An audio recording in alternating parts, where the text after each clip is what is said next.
ఇందిరమ్మ ఇల్లుకి దరఖాస్తు పెట్టుకున్నారా? పెట్టుకోవాలంటే డబ్బులు కట్టాలంట. మళ్ళీ డబ్బులు కట్టి మాత్రం లేదు, మేము గరీబోళ్ళం. 6 గ్యారెంటీలు అని చెప్పిండు.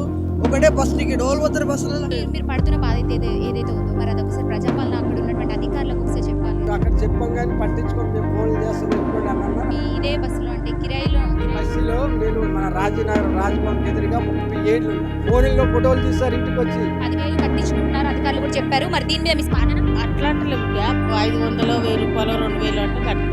ఒక్కసారి 15,000 అంటే ఏడుకెళ్ళి కడతారు గరీబ్ పిల్లలు వాళ్ళు. 15,000 అంటే కోట్లు సంపాదించొచ్చాడు. వస్తాయా రావా? అది ఎవరికి వస్తాయి ఎవరికి వద్దు. మీకు బియ్యం రాడు? లేదు, మా పిల్లలకు, మా 2 కొడుకులకు లేదు. కొనుక్కుంటాం ఆడేయడం బియ్యం కొన్ని. 21 సంవత్సరమే మేము ఇక్కడ ఉండబట్టి రేషన్ కార్డు లేదు, పిల్లలకు జ్వరం వచ్చిపోలేదు చూడు, ఇట్లా దోమలు ఈగలు వల్ల స్కూల్కి పోలేదు. అయితే మనం ప్రస్తుతం ఖైరతాబాద్ కాన్స్టిట్యున్సీ నుంచి కూడా దానం నాగేందర్ ఉన్నారు. ఆయన ముందు బీఆర్ఎస్ నుంచి గెలిచారు, మళ్ళీ కాంగ్రెస్లోకి వెళ్ళడం జరిగింది. ఏదేమైనప్పటికీ ఇప్పుడు ప్రస్తుతం వాళ్ళ ప్రభుత్వంలోనే ఆయన కూడా అందులోకి వెళ్ళారు, ఇక్కడే ఉన్నారు. మరి ఖైరతాబాద్ బస్తీలోని ఇక్కడ మనం చూడొచ్చు ఇన్ని నిరుపేద ఇండ్లు ఉన్నాయి. దాదాపు 50 నుంచి 60 ఇండ్లు కూడా నిరుపేద ఇండ్లు ఉన్నటువంటి పరిస్థితి ఉందనుకుంటూ కూడా వాళ్ళ నుంచే మనం విన్నామా ఇందాక. అయితే వాళ్ళు రెంట్లు కట్టుకుంటా, కిరాయి కట్టుకుంటా, కూలి పనులు చేసుకుంటూ ఇండ్లలో పని చేసుకుంటూ కూడా ఆ రెంట్ కోసం మేము ఇంత తనలాడుతున్నాం, మాకు ఇండ్లు లేక ఇంత బాధపడుతున్నాం. అయినప్పటికీ కూడా కేసీఆర్ ప్రభుత్వంలో అయినా కొంతవరకు బెటర్ అంటున్నారు. కానీ ఇప్పుడు కాంగ్రెస్ ప్రభుత్వం వచ్చినప్పటి నుంచి కూడా ఎవరికి కంటి మీద కునుకు లేకుండా పోయింది, మనశ్శాంతి లేకుండా పోయింది. ఎప్పుడు దిగిపోతే మంచిగా ఉంటుందని కూడా ఎదురు చూస్తున్నటువంటి పరిస్థితి. అంటే ఏ రేంజ్లో ఇప్పుడు నిరుపేదల పట్ల వీళ్ళు వ్యవహరిస్తున్నారు, ఎట్లా ఉంటున్నారు, నిరుపేదల కోసం ఏం చేస్తున్నారు, ఓట్ల కోసం కూడా వాళ్ళకి అంటే ఓట్ల కోసం గల్లీ గల్లీకి ఇంటింటికి తిరుగుతారు. మరి తిరిగినప్పుడు ఈ గల్లీకి కూడా వచ్చి ఉంటారు 50-60 ఇండ్లు అంటే ఒక్కొక్క ఇంట్లో ఎంతమంది ఉంటారు, ఆ ఎన్ని ఓట్లు వాళ్ళకి పడి ఉంటాయి. మరి వాళ్ళందరూ కూడా కలిసికట్టుగా ఈరోజు కాంగ్రెస్ ప్రభుత్వాన్ని ఎన్నుకున్నారు. మరి ఈరోజు మరి వీళ్ళకి జరిగిన న్యాయం ఏంది, దీని గురించి వాళ్ళు మాట్లాడుతున్నారు. మరి దీని మీద ఖచ్చితంగా ప్రభుత్వం ఒక్కసారి స్పందించాలి. అది చేస్తాం ఇది చేస్తాం అని దునియా టీవీలలో చెప్తుండ్రు ఒక్కొక్కళ్ళు. అరే పొట్టోడా బయటికి వెళ్ళు, అది వెళ్ళు, ఇది వెళ్ళు అంటాడు.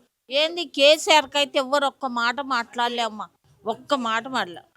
మాకు 9,500 నెలంతా నడవాలంటే ఎట్లా, పిల్లల ఫీజులు ఎట్లా, నెల మొత్తం గడవాలి. ఏమగ్గు ఉంది, ఏమగ్గు. ఆ రేషన్ బియ్యం ఒక్కటిచ్చి 6 కిలోలలో 3 కిలోల నూకలు, 3 కిలోల బియ్యం, 3 కిలోలు ఎవడన్నా తింటాడు ఆ నెల? ఉంది 6 కిలోల బియ్యం ఏం సరిపోతాయి మాకు? అందులో సగం నూకలే ఉంటున్నాయి, అందులో చెత్త చెదారం, లక్క పురుగులు, తెల్ల పురుగులు బియ్యంలా చేస్తే నెలకి ఇచ్చేటి పర్లేదు. కానీ 3 నెలలు ఇస్తే మాకేం వెళ్తుంది? ఏం మా కొడుకుకు 12,000 జీతం నెల అవుతుందా? 1 పెట్రోల్ ఖర్చు కావాలి, పిల్లలకు మంచిది చెడ్డది కావాలి, ఎట్లా అవుతుంది? మేము గవర్నమెంట్ కొలువులు ఉన్నాయి, గవర్నమెంట్ పింఛన్ వస్తుందా మాకు? నెలకు 2,000 పింఛన్. ఇప్పుడు 3 ఏళ్ళ 4 ఏళ్ళ 3 ఏళ్ళు 18 సంవత్సరాలు దాటిన వాళ్ళకు 2,500, భర్త వచ్చిన వాళ్ళకు 4,000. 4,000 లేవు, 4 పైసలు లేవు, 18 రూపాయలు లేవు, 18,000 లేవు, ఏం లేవు. ఎట్లా మేడం మీరు చెప్పు, ఎట్లయితే చెప్పు. మీరు చేస్తున్నారు కదా, మీ అమ్మ నాయనకి ఎంత జీతాలు వస్తున్నాయి, ఎంత లేదు మీకు తెలుస్తుంది కదా. అంతే మేడం, మాదైతే ఏం లేదు. నమస్తే అమ్మ, మీ పేరు? విజయలక్ష్మి. అంటే ఎంతకాలంగా ఉంటున్నారు ఇక్కడ? చాలా నెలలే ఉంటున్నాము, నా పెళ్లి కాకముందు ఇక్కడనే ఉన్నాము, పెళ్ళి నుంచి. ఇల్లు ఉందా అమ్మ మీకు? మాకు ఇల్లులు పెద్ద ఇల్లులు తీసుకొని ఈ కోటరస్తులు చేసి ఇచ్చారమ్మ. మాది పెద్దగా ఉండే ఇల్లులు, ఆ పెద్ద ఇల్లులు తీసుకొని ఇంకో ఇల్లుకి ఇంత చేసి అలానే లేట్రిన్, అలానే బాత్రూమ్, అలానే పొయ్యి రూము, కోడళ్ళు వచ్చినా సరిపోదు, కొడుకులు వచ్చినా సరిపోదు, ఇక గీసంటి చేసి ఇచ్చారు మాకు. ఇప్పుడు ఇందిరమ్మ ఇల్లు ఇస్తామంటూ కూడా చెప్తుంది కదా కాంగ్రెస్ ప్రభుత్వం, దరఖాస్తు పెట్టుకున్నారా? మాకు ఇందిరమ్మ ఇచ్చే ఇండ్లు పెట్టినాము, ఇంకా రాలే. పెట్టినాం కానీ ఇంకా రాలే. ప్రభుత్వంలో కూడా డబుల్ బెడ్రూమ్లు అన్నారు కదా, మరి దానికి ఏమన్నా దాంట్లో ఆ జాబితాలో మీ పేరు? మేము పేరు లేదమ్మా, లేదు, పెట్టలేము అప్పుడు, పెట్టలే. ఇప్పుడు పెడితే ఏమంటున్నారు మరి వీళ్ళు? ఇప్పుడు పెట్టినాము, జవాబే లేదు. పెట్టినాము, వచ్చి రాసుకపోయినరు, ఫోటోలు దింపుకపోయినరు, ఇక లేదు.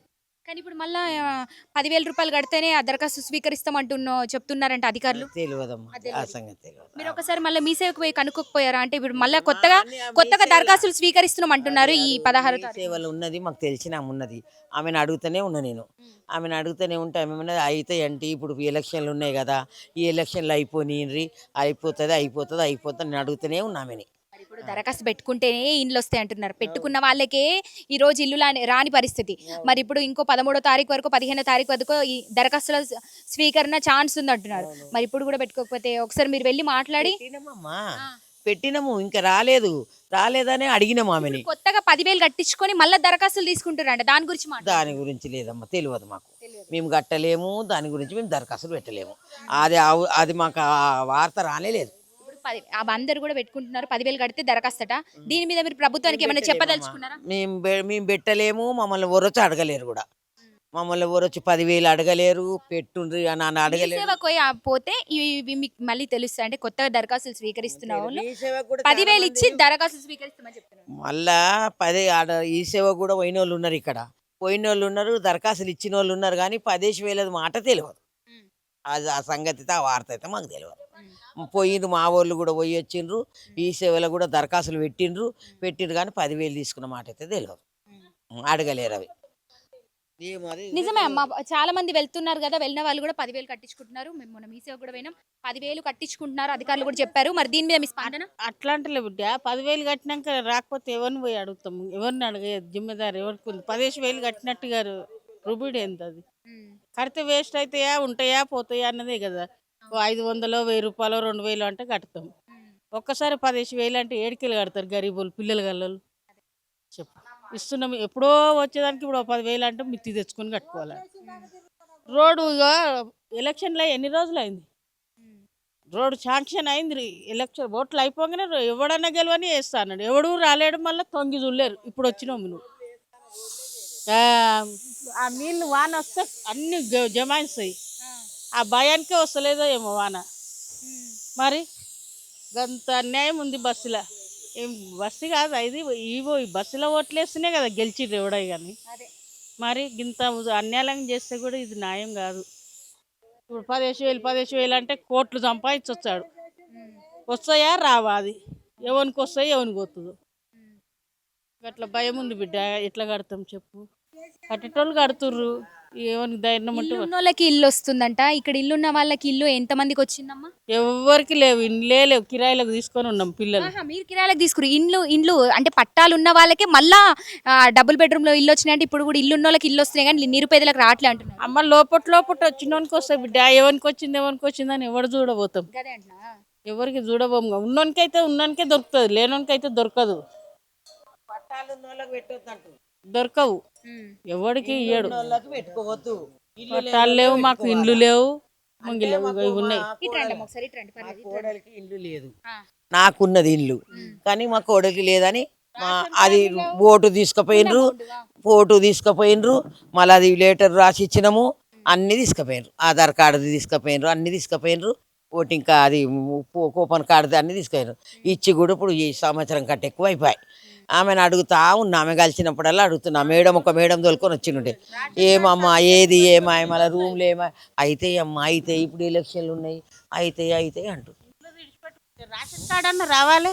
రేషన్ కార్డు కూడా రాలేదా మీకు? బియ్యం లేదు మా పిల్లలకు, మా 2 కొడుకులకు లేదు. కొనుక్కుంటాం, ఆడేడ బియ్యం కొనుక్కొని తింటాం. గట్లుంది మా బిడ్డ.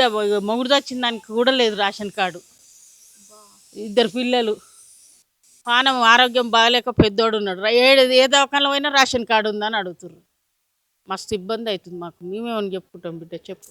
నిజంగా అండి, ఎందుకంటే ఇక్కడ ఇల్లు లేవు, తినడానికి బియ్యం కూడా రావట్లేవు. గవర్నమెంట్ నుంచి అసలు వీళ్ళకి ఏం అందుతుందని ఈరోజు నిరుపేదలు ప్రశ్నిస్తున్నారు దీనికోసం. ఎందుకంటే వాళ్ళకు రేషన్ కార్డు ఉంటేనే ఇప్పుడు బియ్యం కొనడానికి వెళ్ళి అక్కడ అడిగితే రేషన్ కార్డు ఉందా అని అడుగుతున్నారు. అట్లనే ఆసుపత్రికి ఇంట్లో ఎవరైనా జబ్బుల బారి పడి వాళ్ళ పెద్ద కొడుకు కూడా హెల్త్ బాగుండట్లేదంట, ఆసుపత్రికి వెళ్తే కూడా అక్కడ రేషన్ కార్డు ఉంటేనే చికిత్స చేస్తామని అక్కడ చెప్తున్నారు.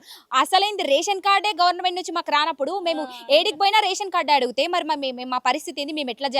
ఇప్పుడు ఇళ్ళ దరఖాస్తులకు సంబంధించి కూడా అడుగుతారు, ఎక్కడున్నారు ఏంది ఊరు పేరు అన్ని అడుగుతారు. మరి ఇవన్నీ లేనప్పుడు కనీసం అది ఇవ్వట్లేరు, ఇల్లు ఇవ్వట్లేరు. మీ నుంచి ఇల్లు అడిగితే దానికి 10,000 కట్టమని చెప్తున్నారు. మరి ఈ పరిస్థితులకు మేము ఏం చేయాలంటూ కూడా ఈరోజు నిరుపేదలు క్వశ్చన్ చేస్తున్నటువంటి పరిస్థితి. ఈ గల్లీలో మనం ఈ బస్తీలో చూస్తే దాదాపు ఎంతో కాలంగా ఉంటున్నారు. ఎంతో మంది ఇండ్లునే మీరు చూడొచ్చు, అన్ని కూడా ఇండ్లను చూసి తెలిసిపోతూ ఉంటుంది. సో ఇక్కడ వర్షాలు వస్తే కూడా మొత్తము ఆ ఇల్లు నీట మునిగేటువంటి పరిస్థితి ఉంది. కనీసం రోడ్లు ఈ బస్తీని కూడా బాగు చేయట్లేరు, అట్లనే మా బతుకులు బాగు చేయట్లేరు, ఈ బస్తీని కూడా బాగు చేయట్లేరు అంటూ కూడా ఈ రోజు వీళ్ళు క్వశ్చన్ చేస్తున్నటువంటి పరిస్థితి. మరి దీనికి ఖచ్చితంగా ఇప్పుడున్నటువంటి ప్రభుత్వం ఖచ్చితంగా సమాధానం చెప్పి తీరాలి. గత ప్రభుత్వంతో పోలిస్తే ఈ ప్రభుత్వం ఇంకా నీచంగా ఉందంటూ కూడా వీళ్ళు మొరపెట్టుకుంటున్నటువంటి పరిస్థితి. మరి దీనికి ఖచ్చితంగా సమాధానం ఎదురు చూస్తున్నారు. మరి ఈసారి మరి వీళ్ళు మీ సేవకి వెళ్ళినప్పుడు కావచ్చు, ఇళ్ళ దరఖాస్తులకు వెళ్ళినప్పుడు కావచ్చు, మరి ఏమంటది ఈ ప్రభుత్వం, ఎట్లా రెస్పాండ్ అవుతుంది వీళ్ళ పట్ల అండ్ చూడాల్సినటువంటి అవసరం ఖచ్చితంగా ఉంది. నమస్తే అమ్మ, మీ పేరు? పుష్ప. ఎంతకాలంగా ఉంటున్నారు ఈ బస్తీలో? చాలా రోజులు అయింది ఉండబట్టి. ఇల్లు లేదు, ఏం లేదు. మొన్న అంతకుముందు ఇళ్ళకి నీళ్ళు వచ్చినాయి కదా, అయితే పేపర్లు డెత్ సర్టిఫికెట్లు పోయి నా దగ్గర డెత్ సర్టిఫికెట్లు 2009లో చచ్చిపోయాడు మా హస్బెండ్. చచ్చిపోయాడు. పింఛన్ పోతే లీడర్లు సగం పైసలు ఎవరు పింఛన్ నాకు చేయలేరు. చేయకపోయినా నూకున్నా, పింఛన్ కాలేదు. తిరిగి తిరిగి తిరిగి తిరిగి బేజారు అయిపోయి గమ్ము నూకున్నాము. ఏది లేదు, కిరాయిలు కట్టుకోవాలి, ఇళ్ళల్లో ఉండాలి, అంతే. ఏం లేదు. ఇంకా ఇస్తాం చెప్పు తిరిగి తిరిగి చెప్పులు అరిగిపోయినాయి. పోంగ రేషన్ కార్డు ఒకటి వచ్చింది. ఈ రేషన్ కార్డు ఉంది, అప్లై చేసుకొని ఎన్ని రోజులకు రేషన్ కార్డు. చెప్పులు అరిగిపోయినాయి కానీ ఏది లేదు. ఎంతమంది ఉంటారమ్మా మీ ఇంట్లో? నేను ఒక ఆమెనమ్మా. అందరికి పెళ్లిళ్ళు అయిపోయినాయి. అందరు ఎవరంతలా లవ్ మ్యారేజ్ చేసుకొని ఎవరంతలా వెళ్ళిపోయినారు. మీకు ఇల్లు లేదు? నాకు ఇల్లు లేదమ్మా. మరి గత ప్రభుత్వంలో మీరు అంటే దరఖాస్తు ఇచ్చారా? ఇచ్చినాను, రాపిచ్చి ఇచ్చినాను. డబుల్ బెడ్రూమ్ లో ఇస్తున్నామా? ఏడు ఇచ్చిరమ్మా, ఇయ్యనే లేరు కదా. ఇగో చూపిస్తున్నా కదా నీకు, ఇగో చూడు పేపర్లు ఉన్నాయి కదా దగ్గర. ఇగో చూడు, మీరు పట్టుకుంటారు చూడు, ఇగో పేపర్లు ఉన్నాయి కదా. ఇగో ఎన్ని రోజులు అవుతుంది, నెల రాగానే 5,000 కిరాయి కట్టుకోవాలా, ఇళ్ళలో బతకాలా? ఇళ్ళలో పని చేసుకొని ఉండేటోళ్ళం. ఎట్లా బతకాలి చెప్పు? నెలంతా 6 కిలో బియ్యం తిని బతకాలా? నెలంతా 6 కిలో బియ్యం తిని బతకాలా మేము? పొద్దున 6 గంటలకు పోతే ఈ టైంకి వచ్చి ఇప్పుడు స్నానం చేసుకొని వండుకొని తిని మళ్ళీ పోతే మళ్ళీ రాత్రికి వస్తాం మేము పండ్లకించి. మరి ఎట్లా బతకాలి చెప్పు? మళ్ళీ ఏం లేకుంటే ఎట్లా ఉంటారు చెప్పు? మళ్ళీ పింఛనీ లేదు, ఇల్లు లేదు, ఎట్లా ఉండాలి చెప్పు? ఓట్లు వేసినప్పుడు ఏమంటారు, ఇస్తాము వేయండి అని అంటారు. మళ్ళీ వేసినాక ఎవరు ఉండరు మళ్ళీ మా దగ్గర. అప్పుడు మళ్ళీ ఇప్పుడు ఎట్లా? మళ్ళీ అప్పుడు లీడర్లు గుంజుకొని వస్తారు అందరు. ఇప్పుడు ఎవరు రారు. ఇట్లా బతుకుతున్నామంటే ఎవరు రారు. దవాఖాన పోవాలంటే 1000 రూపాయలు 500 కావాలి మాకు. ఎట్లా పోతుంది దవాఖాన చెప్పు నువ్వు? ఏడుకన్నా పోవాలన్నా ఒకటి ఆధార్ కార్డు ఒకటి ఫ్రీ పెట్టిండు, అంతే. ఏం లేదంట. బస్సు ఫ్రీ, అది కూడా బస్సు ఆపనే ఆపడు. నిన్న చూడు బస్సులకి కింద పడ్డా, కాలు దెబ్బ తాకి నాకు. నిన్న వచ్చేటప్పుడు మెహందీపట్నం నుంచి బస్సు ఆపనందుకు ఊరికూరికి ఎక్కినా కింద పడ్డా, కాలుకు దెబ్బ తాకి. ఎట్లా చేయాలి ఇప్పుడు? ఏమంటున్నారు మరి ఫైనల్ గా? అంటే గత ప్రభుత్వంలో ఇల్లు రాలే అంటున్నారు కదా, మరి ఇప్పుడు దరఖాస్తు ఇచ్చుకున్నారా? ఇప్పుడు ఇచ్చిన ఏమన్నా ఏం లేదు. ఏం చెప్తారు? వస్తుంది. డబ్బులు ఏమైనా కట్టించుకున్నారా? డబ్బులు ఏం కట్టించుకోలేరు. వస్తుంది అంతే. ఇప్పుడు కొత్త దరఖాస్తులు తీసుకుంటున్నాం అంటున్నారు. 10,000 కడితేనే దరఖాస్తులు స్వీకరిస్తామంటున్నారు. మరి ఇదేమని ఇది తెలుసా మీకు? మాకు రాలేదు ఇంకా. మాకు వచ్చినా కూడా 10,000 కట్టి మళ్ళీ రోడ్డు మీద ఉండాలా? ఇప్పుడు మాకు వచ్చే జీతం 7-8 వేలల్లా మేము మళ్ళీ 10,000 కట్టి మళ్ళీ మేము అడక తినాలా రోడ్ల మీద కూకొని? కార్లో తిరిగేటోళ్ళకి లేని బాధ అర్థం కాదు. సొంతం ఇల్లు ఉన్న వాళ్ళకి అందరికి ఇచ్చిరు, డబ్బలు ఇచ్చిరు. మరి మాకెందుకు ఇయ్యారు? మేమేం పాపం చేసుకున్నామమ్మా? 21 సంవత్సరమే మేము ఇక్కడ ఉండబట్టి. రేషన్ కార్డు లేదు, పిల్లకి జ్వరం వచ్చి పోలేదు చూడు. ఇట్లా దోమలు ఈగలు వల్ల స్కూల్కి పోలే. ఈరోజు స్కూల్ డుమా కొట్టింది, జ్వరం వచ్చిందని. ఈ పిల్ల కోసం చెప్పి పనికెళ్ళి తొందరగా వచ్చింది. ఒక రోజుకు 10 సార్లు తిరిగినాం ఇద్దరం. ఈమెనే పట్టుకొని తిరిగిన 10 సార్లు మా చెప్పులు పోయినాయి. ఈ ఆఫీస్కు అంటారు, ఇక్కడ పోతే మాకు రేషన్ కార్డు కోసం ఆ ఆఫీస్కు అంటారు, ఆడికి పోతే ఈడుకో అంటే సమాధానం కూడా మంచిగా ఇయ్యరు. నడు, ఏం కావాలి మీకు? అయితే మంచిగా లోపల చేస్తారు. దేవుడు అనేటోడు చూస్తాడు. గెలవాలంటే లేని వాళ్ళని చూసి సాయం చేస్తేనే వాళ్ళ పుణ్యం వాడు గెలుస్తాడు, లేకుంటే నెక్స్ట్ టైం రాడాడు. ఇద్దరము పని బంద్ చేసుకొని మేము బాగా తిరుగుతుంటే మా పండ్లు కూడా పోయినాయి తెలుసా? ఏం తిరుగుతురమ్మా మీరు? మీకే ఉన్నాయా పండ్లు అని? మా ఇద్దరిని పండ్లకేం తీసేసారు. ఇద్దరం పండ్లకేంచి వచ్చినాం. 2 ఇండ్లు పోయినాయి మావి. ఒక నీళ్ళ బాటిల్ పట్టుకొని తిరిగినామమ్మ ఈ పిల్లల్ని పెట్టుకొని. వానంటే వాన పడుతుంది, పైకెంచి రోడ్ల మీద కూకున్నాం ముగ్గురం. ఈ పిల్లలు ఇద్దరు, ఇల్లు మొగోడు పెళ్ళాలం. ఎంత బాధ ఉంటుంది చెప్పు మాకు? మేము పని కాడికి లేట్ అయిందని పనికోకుండా అక్కడ తిరిగితే ఆ పని కాడికి పండుగ అవన్నీ చెప్పొద్దు, టైంకి ఉండాలంటారు. తెలుసా? లేకుంటే వేరే పెట్టుకుంటాము. ఇవి ఎన్ని సంవత్సరాలు పని చేయి. ఒకరోజు ఒకపోతే తీసి పడేస్తుంది అది. మళ్ళీ ఒకరోజు రాకపోతే జీతం కార్డు చేస్తుంది, మళ్ళీ మాటలు మీదికి ఆ మాటలు ఇంటికి వస్తే అన్నం కూడా పోదు. రేషన్ కార్డు అయ్యేటట్టు చూడక అయితే ఇప్పుడు మళ్ళీ మీకు ఇది తెలియదు అంటున్నారు కదా, మీ సేవకు ఒకసారి వెళ్ళి మీకు దగ్గరగా ఉన్నటువంటి ఒక మీ సేవకి వెళ్ళండి, మళ్ళీ వస్తా నేను. ఇప్పుడు దీనికి అంటే ఎట్లా స్పందిస్తారు అక్కడ ఉన్నటువంటి అధికారులు తెలుసుకోవడానికి నేను ఖచ్చితంగా వస్తా. మీరు ఏ మీ సేవకి వెళ్ళారు కూడా నాకు చెప్పండి. మేము పేపర్ తీసుకొని ఆడుకోయినాం అనుకో, వాళ్ళు ముచ్చట్లు ఫోన్లలో ఉంటారు. ఏం కావాలమ్మా నీకు ఆడుకో, ఇలా చెయ్యం, వెళ్ళిపోయినట్టు ముచ్చట్లు ఫోన్లలో నవ్వుకుంటా కాఫీలు నీళ్ళు తాగుకుంటా వాళ్ళు ఉంటారు. పని చేయడానికి ఏమైతుంది, గవర్నమెంట్ ఇస్తుంది కదా. ఇప్పుడు ఈ గల్లీలో కూడా నల్ల ఒక్క టైంకి ఇప్పారు తెలుసా మేడం, నీళ్ళు వాటర్ ఒక్క టైంకి ఇప్పారు. గవర్నమెంట్ ఇస్తుంది కదా నీళ్ళు, నల్లోడైతే ఇప్పట్లే కదా. మేము పన్ను వదులుకొని ఎట్లా రావాలి చెప్పు. నిన్న వచ్చేటప్పుడు నల్ల బంద్ అయింది నాకు. నీళ్ళు 20 రూపాయలకు క్యాన్ ఒకటి. అక్కడ నువ్వు ఫిల్టర్ నీళ్ళు తెచ్చుకొని మేము ఎంత తాగుతాం చెప్పు, మా దగ్గర పైసలు కొనుక్కొచ్చుకోనికి. నెల రాగానే కిరాయిలు కట్టుకోవాలి. 8-9 వేల జీతంలో 5,000 ఇల్లు కిరాయి కట్టుకొని ఎట్లా బతకాలి చెప్పు, చెప్పు ఎట్లా బతకాలి. ఇంట్లోకి వెళ్ళి తెచ్చేస్తున్నట్టు ఫీల్ అవుతారు, గవర్నమెంట్ ఇస్తుంటే వాళ్ళ ఇంట్లోకి వెళ్ళి తెచ్చినట్లు ఫీల్ అవుతారు. ఇల్లు బిల్డింగ్ ఉన్నోని కూడా ఇల్లు వచ్చింది, మా జాతకు ఉన్నోళ్ళకి కూడా ఇల్లు వచ్చినాయి. మరి మాకెందుకు రాలేవు, మాకెందుకు రావు చెప్పు. మళ్ళీ మేము తిరిగి మాకు చాలా అయిపోయింది, మాకు ఎంతగానో తిరగాలి. ఇద్దరం తిరిగితే ఇద్దరం మా పండ్లు పోయినాయి. ఈ ఆయనకు రేవంత్ రెడ్డి అన్నకు ఒకటే మాట చెప్తున్నాము, చూడండి రేవంత్ రెడ్డికి ఒకటే మాట చెప్తున్నాము, అసలైన వాళ్ళని మాకు వస్తుందా రాదా అది తర్వాత సంగతి. అసలైన నిరుపేదలకి సాయం చేయమని, ఉన్నోళ్ళకి చేయొద్దని చెప్పు. ఉన్నోళ్ళకు మాకు వచ్చినా రాకపోయినా సంతోషం. మీడియా ద్వారా అసలైన ఆకలితో ఉంటారు చూడు, వాళ్ళకి పెట్టమని. మాకు కష్టం చేసుకొని బతుకుతాం మేము పోత రోడ్డు మీద టక్కర కింద పడితే అగో నిన్న అంత దెబ్బ తాకింది. ఇలా పని రేషన్ కార్డుకి కుక్కలాగా తిరుగుతున్నా, మీరు ఏమని అనుకోండి. ఈ పిల్లల కోసం రేపు స్కూల్లో కాలేజీలో అడుగుతారు అనికేసి అసలు ఒక్కరు పట్టించుకోవట్లే. అక్కడ నుంచి ఇక్కడ, ఇక్కడ నుంచి అక్కడ. నేను ఎంత తిరగాలి పని కాడ, ఎన్ని రోజులు అవద్దం చెప్పాలి. గంట పోయేస్తా అని. గంట పోతే ఆడ పోయినాక 2 గంటలు అవుతుంది. వాళ్ళు ఏం చేస్తారు, అప్లికేషన్ రాసేమ్మా కొనడు. ఒక్క ఫామ్ కొనుక్కోవాలంటే మాకు 10-20 రూపాయలు పెట్టాలి. ఆయనను రాయంటే ఆయనను బతిలాడాలి, ఈయన రా అంటే ఈయన బతి. ఎవరు రాస్తారు మాకు తెలియనప్పుడు రాసి కూడా ఇయ్యారు. మాకు ఇట్లా నూకి పడేస్తారు పేపర్లు. చెప్తాం వేరే లేవు, చెప్పుకోపోయి చెప్పుకుంటావు. పెద్దనా మాకు ఎవడన్నా, ఎవరిని చెప్తావు చెప్పు పోనంటారు. మొన్న పోతే 2 నెలల దగ్గర మొన్న పోతే మమ్మల్ని చెప్పు ఎవరు చెప్పుకుంటావు అని అంటారు. ఆడుకోతే వాళ్ళకి ఎవరికని చెప్పాలి. ఈ ఆఫీస్కో తిరిగి వారం అంతా మాకు ఇద్దరు పని పోయింది. ఒకటి చాలు చేస్తాం ఇద్దరం, నేను ఆమె వంట వేస్తాను, గిన్నెలు తోముతా నేను. చిన్న పిల్లలు ఆమె కూడా. నాకు పిల్లలు నాకు 2 ఆడపిల్లలు. మా ఆయనకు అన్న ఆపరేషన్ అప్పుడు కూడా నా వెనకాల ఒక మేడం వచ్చింది రేషన్ కార్డు దగ్గరికి. అంటే రేషన్ కార్డు అయితే డబ్బులు తక్కువ తీసుకుంటారని. మా ఆయన కన్ను ఆపరేషన్ అప్పుడు కన్ను అది క్యాన్సర్ ట్యూమర్లకు వచ్చి తీసేశారు. అయితే అప్పుడు ఆ మేడం నాకు హెల్ప్ చేయడానికి వచ్చింది. ఆ మేడం వచ్చిన వాళ్ళు పట్టించుకోలేరు తెలుసా, రేషన్ కార్డు చేయలేరు. వాళ్ళు నాకు వీళ్ళు ఇళ్ళ పనిలో సాయం చేసి మా ఆయన కన్ను ఆపరేషన్ చేయించుకున్నా తెలుసా. ఎంత ఇదైంది నిజంగా చెప్తున్నా నా బాధని. రేవంత్ రెడ్డి అన్న మీకు ఒకటే చెప్తున్నా, అసలైన పేదవాళ్ళని చూసి సాయం చేయండి మీరు చేయాలనుకుంటే. ఆ పుణ్యం మీకు ఎప్పటికీ ఎవరు మీరు గెలవరు అనకపోయినా మీరు నిరుపేదలు చూసి సాయం చేస్తే మీకు ఆ దేవుడే గెలిపిస్తాడు ఖచ్చితంగా. చూసారు కదా, ఇది పరిస్థితి. వెనకాల బస్తీలో కూడా మాట్లాడాం. ఖైరతాబాద్ బస్తీలో ప్రతి ఒక్కరు కూడా నిరుపేదలే కనిపిస్తున్నారు. దాదాపు 50 నుంచి 60 ఇండ్లు కూడా, ఎంత 60 ఇండ్లు ఉన్నాయి దాదాపు నిరుపేదల ఇండ్లు. వాళ్ళు ఇగో ఇక్కడ ఇట్లా చిన్న పాపలు ఉన్నారు. వాళ్ళ హస్బెండ్కి యాక్సిడెంట్ అవ్వడము, ఆపరేషన్లు అవ్వడము. ఇగో ఈవిడతో మాట్లాడడం మనం ఇందాక, తనకు హస్బెండ్ లేరంటూ కూడా చెప్తున్నారు. ఇట్లా ఇల్లు లేకుండా ఒక్కరు పోరాడుతున్నటువంటి పరిస్థితి. ఒకరోజు ఇప్పుడు దరఖాస్తుల కోసం ఏవైతే చెప్తున్నారో, ఒక్కరోజు వీళ్ళ పని బంద్ చేసి దరఖాస్తులు స్వీకరణకు ఇతర పనుల మీద తిరిగితే కూడా వాళ్ళ ఉద్యోగాలు కూడా పోయేటువంటి పరిస్థితి ఏర్పడింది. అట్లా కూడా చాలా వరకు ఉద్యోగాలు పోగొట్టుకున్నారు. మరి ఇట్లా ఈ కాంగ్రెస్ ప్రభుత్వంలో నిరుపేదలు ఇంతవరకు బాధపడుతూ ఎంత వాళ్ళు మొరపెట్టుకుంటున్నారు చూస్తున్నాం కదా.